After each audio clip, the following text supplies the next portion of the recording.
Hello खुलुमबाय गोजोन फुंबिलिनि साफ्रोमखौबो आंनि नरन्स ब्लग्स इउट्यूब चेनेल नायगिरि नोंथांमोन साफ्रोमखौबो अननाय सिबिनाय मोजां मोननाय आरो गाहाम हामलायनायखौ फिन खेबसेबाव बावहरफिनबावनाय जाबाय।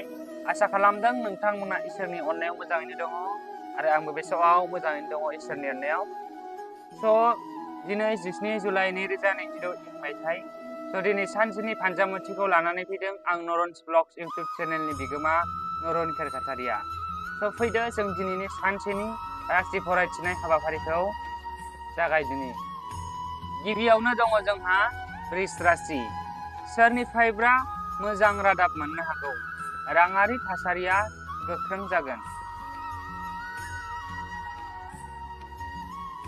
बेनि उनाव दङ जोंहा मिथुन राशि। गाज्रि साननायनिफ्राय गोजानाव था। रांखान्थियारि बिथिङाव गुबुनखौ दाफोथाय। कर्कट राशि। खामानिनि गोख्रैथिया बांगोन। फालांगियारि बिथिङाव नारसिनथाय बांगोन। बेनि उनाव दङ जोंहा सिंह राशि। जाफुंनायनि गोदान लामा मोनगोन। आद्रा थानाय खामानिफोरा आबुं जागोन। कन्या राशि। खरसानि सायाव हमथानाया गोनांथार। धैर्ययै खामानि मावोब्ला जाफुंसारगोन। तुला राशि। सम्पथिजों सोमोन्दो थानाय दान्थे बिदान्थिया सुस्रांनो हागौ। मोजां सान।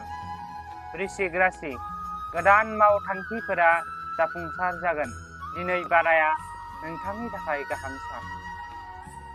धनु राशि। खामानि मावग्रा रोंग'साफोरा जौगानायनि खाबु मोननो हागौ। मोजां सान। मकर राशि। खाफाला नोंथांखौ आबुङै हेफाजाब होगोन। खामानियाव गोसो होगोन। कुम्भ राशि। सोरजिलु खामानियाव गोसो होगोन। नखरनि थासारिया मोजाङाव फैगोन। मीन राशि। थाबथानाय रांखौ मोनफिननो हागौ। रां थिसननायाव मोजां सान। बेजों लोगोसेनो दिनैनि राशि फरायथिनायाबो एसेनोसै। आसा खालामदों नोंथांनि दिनैनि साना मोजाङै मोजां थांगोन। गोजोन्थों।